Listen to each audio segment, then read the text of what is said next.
সাধারণত বাংলা বাক্যে তে হয় কথাটা থাকলে আমরা বাক্যে ব্যবহার করব am to is to are to। তখন বাক্যের গঠনটা হবে সাবজেক্ট যুক্ত am অবলিক ইজ অবলিক আর যুক্ত টু যুক্ত V1 যুক্ত অবজেক্ট অবলিক প্লেস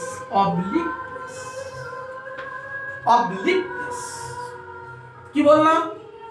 সাধারণত বাংলা বাক্যে তে হয় কথাটা থাকবে।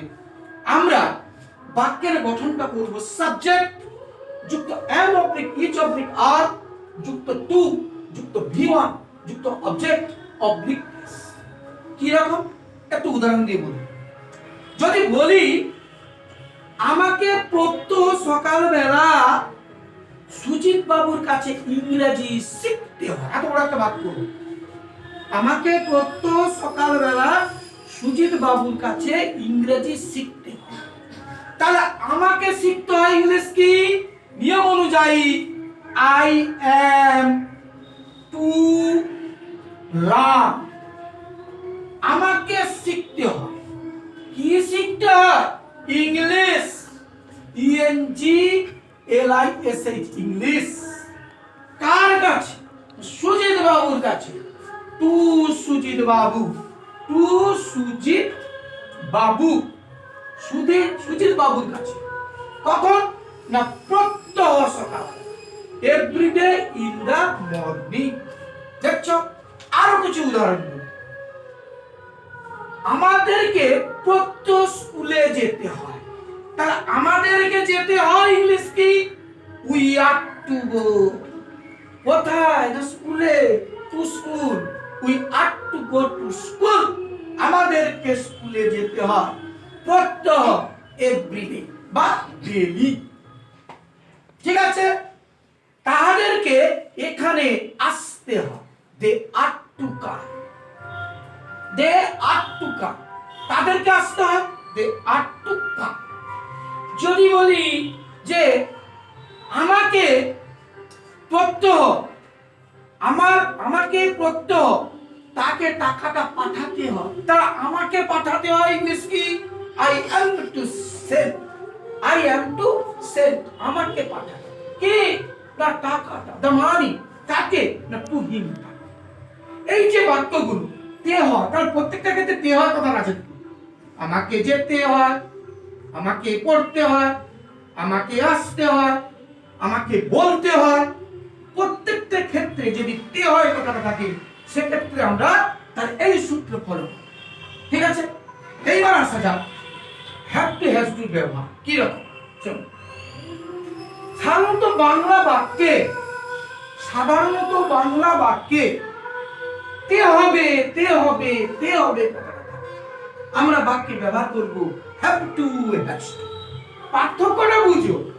তে হয় থাকলে আমরা ব্যবহার করতেছি am to is to are to, তারপর V1।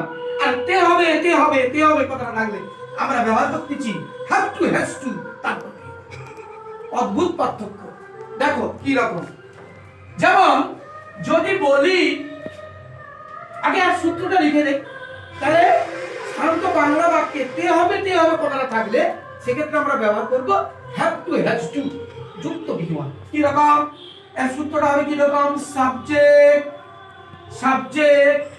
যুক্ত হ্যাভ অবলিক হ্যাজ যুক্ত টু যুক্ত V1 যুক্ত object oblique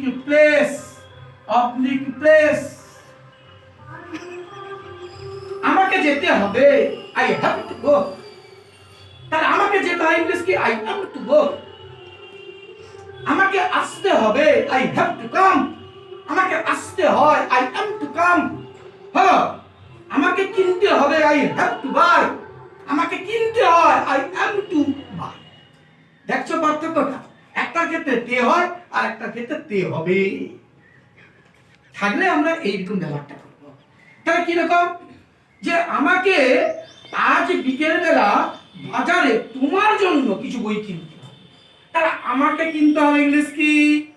I have to buy কিছু বই, সাম বুকস। কোথায় কিনবো? বাজারে, টু দি মার্কেট। কার জন্য? তোমার জন্য।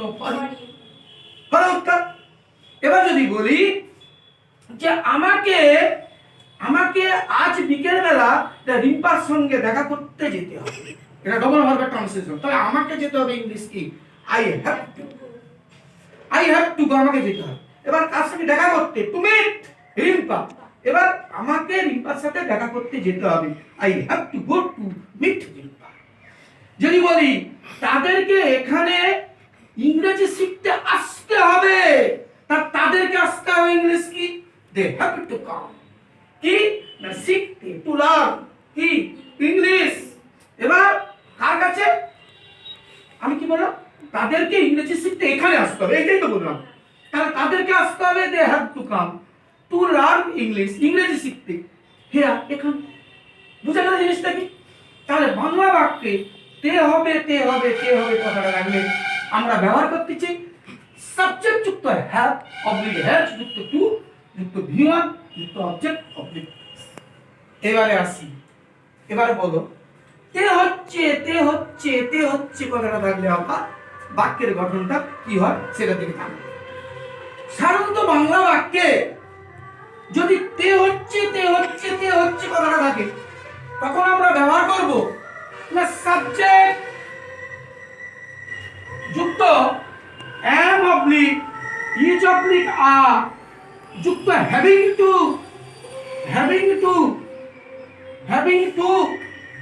যুক্ত v1 যুক্ত অবজেক্ট অবলিক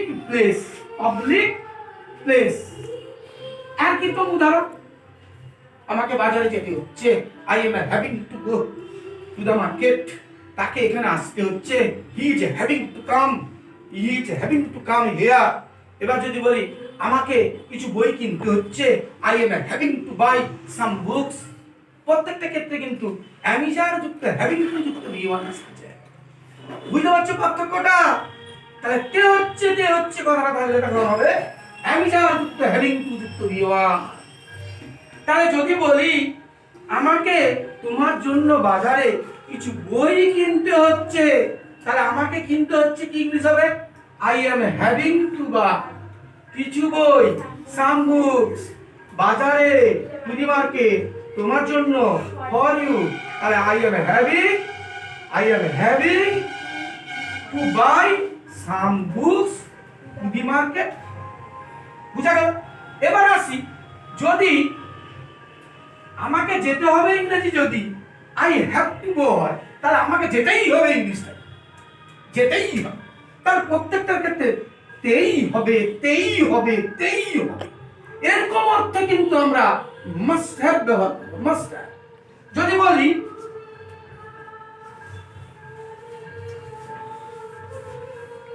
যদি বলি আমাকে যেতে হবে, তখন তুমি কি করতে চাও? I have to go. আর যদি বলি আমাকে যেতেই হবে, তখন হবে কিন্তু I must have to go. তাদের আসতেই হবে, they must have to come. আমাদেরকে এই বইটা কিনতেই হবে, তাহলে আমাকে এই বইটা কিনতেই হবে। I must have to buy this book. I must have to buy this.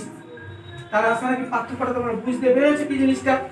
একবার একটা ওয়ার্ড দিয়ে আমি বলে যাচ্ছি, মন দিয়ে শুনে, একটা বাক্য দিয়ে আমি বলবো, তার পার্থক্যটা আমি বলে যাচ্ছি। শোনো, প্রথম বলি কেনা ভার্ব দিয়ে বলি। আমাকে কিনতে হয়, আই অ্যাম টু বাই। আমাকে কিনতেই হবে, I must have to buy. আর আমাকে কিনতে হবে, আই হ্যাভ টু বাই। আমাকে কিনতে হচ্ছে, I am having to buy. এবার যদি বলি একটা যাওয়া ভার্ব দিয়ে বলি, তাহলে আমাকে যেতে হয়, আই অ্যাম টু গো। আমাকে যেতে হবে, আই হ্যাভ টু গো। আমাকে যেতেই হবে, আই মাস্ট হ্যাভ টু গো। আমাকে যেতে হচ্ছে, আই এম হ্যাভিং টু গো। আমি বুঝাতে পারলাম? আশা রাখি তোমরা বুঝতে পেরেছো। স্টপ।